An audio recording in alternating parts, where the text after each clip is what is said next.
The war for the Sol system had come down to a single point in space. Just past the orbit of Neptune, the invaders had placed their final argument. They were the Sovereigns, a race that claimed to be the firstborn of the galaxy, and they brought with them the eternal shield. It was not a normal defense. It was a golden sphere of energy 5 miles wide, powered by a captive singularity at the heart of their flagship. It didn't just block shots, it deleted them. Lasers, plasma nukes, it didn't matter. The Sovereigns sat inside their bubble, untouchable and cold, as they charged a weapon that would turn Earth into a cloud of drifting ash. The human fleet was broken. The pride of the Solgov Navy lay in pieces across the void. Thousands of ships had fired millions of rounds, and the golden bubble hadn't even flickered. It was the ultimate no. It was a wall that the universe said could never be climbed. On the bridge of the UNS Last Testament, Admiral John, the Anvil, Ironside stood with his feet planted wide.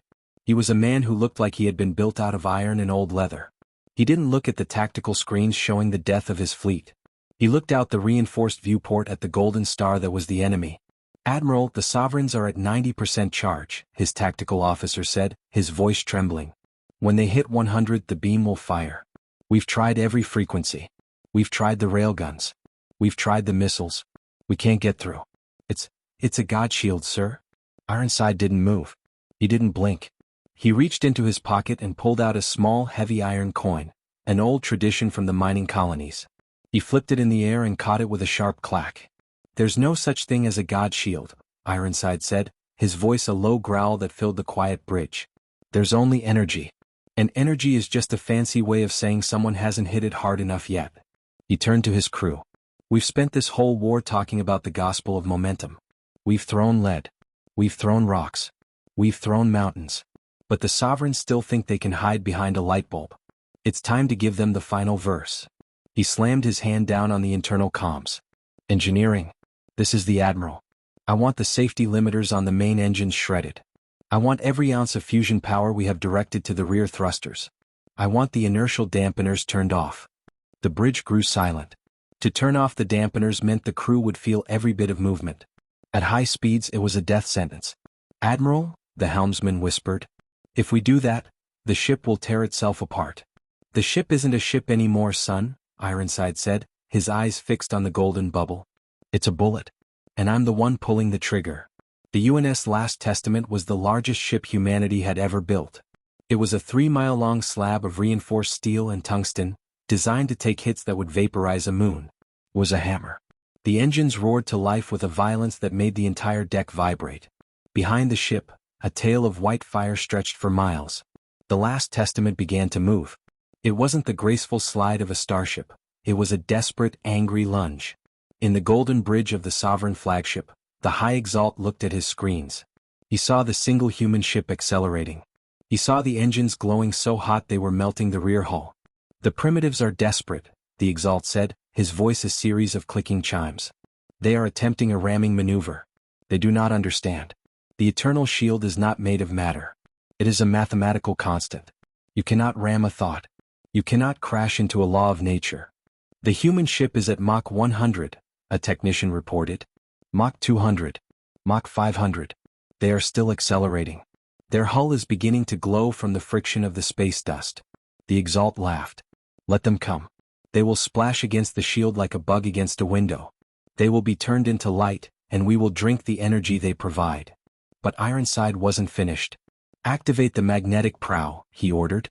At the front of the Last Testament, a massive slab of raw tungsten was charged with 1 trillion volts of electricity. It created a focused kinetic field, a point at the end of the needle. "Brace for impact."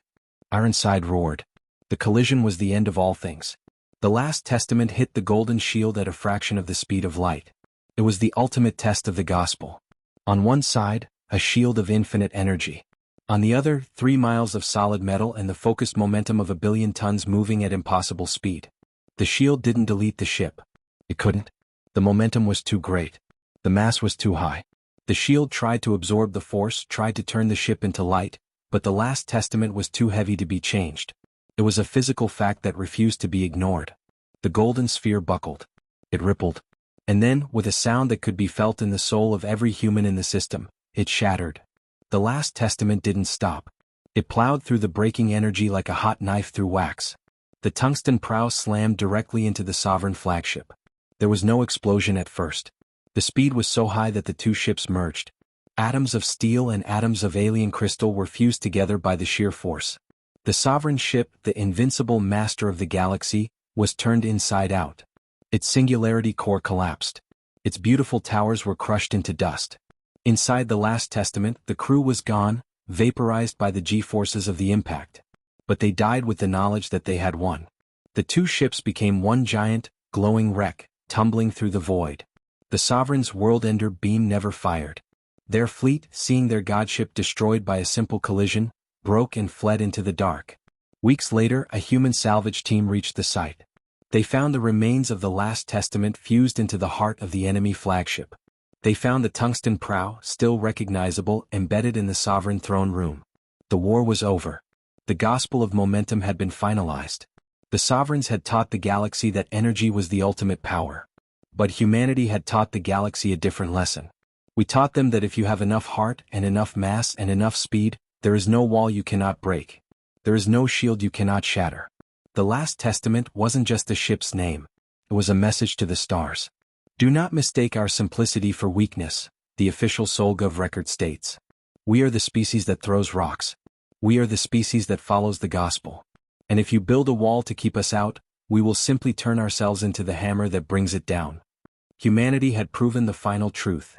In a universe of light and shadow, mass is the only thing that's real. We are the ones who ride the bullet.